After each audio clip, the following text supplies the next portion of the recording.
You want to hear about something peculiar? Here's a Tim Burton movie that Danny Elfman did not score. I know. Isn't that weird?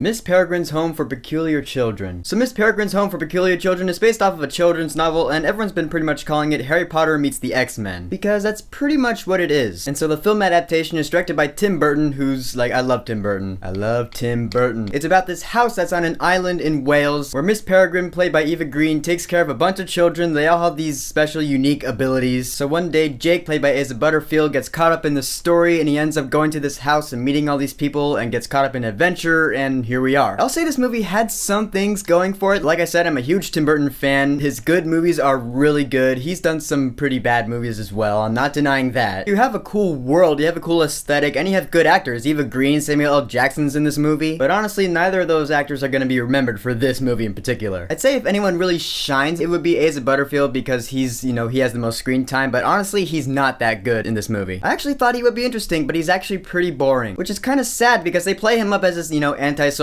guy. He doesn't have too many friends. He's the weird kid, he's the odd one out, so that'll make him relatable. He's just not really good at portraying emotions. And Eva Green as Miss Peregrine, I don't know about you, but I got a really strong Mary Poppins vibe from her character. I don't know if that's a good thing or a bad thing, but it's what I got. If that's what Tim Burton was going for, then he did an excellent job. There were some points in the film where I think she came off as a little too cartoonish. Then again, so did Mary Poppins, and really, this film's not supposed to be realistic at all. Come on, it's a Tim Burton movie about Harry Potter meets the X-Men. Where does real fit in? And like I said, I really love Tim Burton's aesthetic. I love his style, like Nightmare Before Christmas. You see all these sorts of weird shapes and dark shades and lighting. I love that stuff. I love his unique style. And there is a lot of that in this movie. Like, early on in the film, you see these crookedy woods. You're like, oh yeah, that can't be anyone else. That is classic Tim Burton setting. I love it though. In fact, there is a scene in this movie, I'm not gonna spoil what it is, but there is a scene that implements stop motion animation within this live action environment. I got a kick out of that. It's almost like that was a throwback to earlier Tim Burton films. I just loved it. I love seeing the Tim Burton isms in this movie. That's where I thought this film really excelled, because everything else, like the acting and the story, they were not as well done as they could have been. Honestly, my friend and I were just sitting here watching the movie, and we were just kind of picking it apart because there were so many loopholes. Like they explained in this film, the world works in a certain way, but we were like, wait a minute, no, if that is like that, then this can't happen like that. Like, how did he go from here to there without doing something else, or I don't know, I don't even remember. But seriously though, like, as the movie was going on, me and my friend, we were just talking to each other like, wait a minute, no, how is this like this? Yeah, I talk during movies. That's what I do. The whole story really just falls apart. And the ending, what was that? I'm not gonna spoil the ending, of course, but oh my god, no.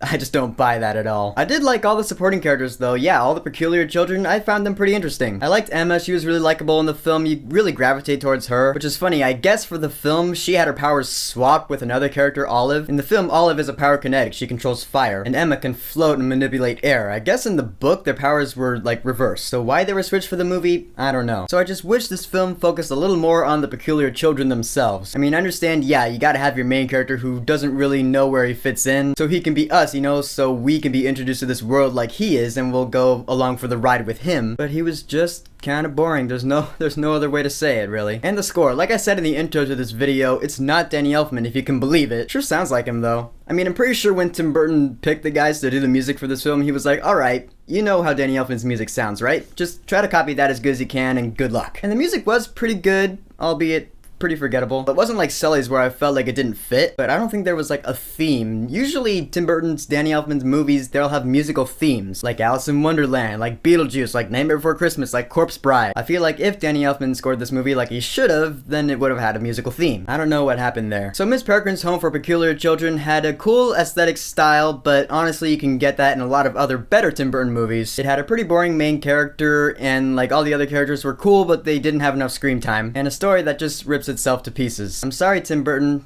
This is one of your worst movies. But hey man, good luck next time. I'm not doubting your talent. Like I said, you're hit and miss, man. You've done good movies and you've done pretty bad movies. This is just one of your bad ones. I was gonna give this movie my discount rating, but after really thinking it through, I don't really even think it's worth that. So for Miss Peregrine, I will say, wait until you can watch this movie on Netflix. It's a real shame, man. I mean, Jack, you know you can do better than that, right?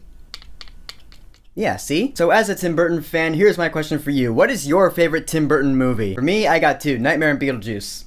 Love those movies. Whatever your favorite Tim Burton movie is, go ahead and leave a comment. And don't forget to subscribe.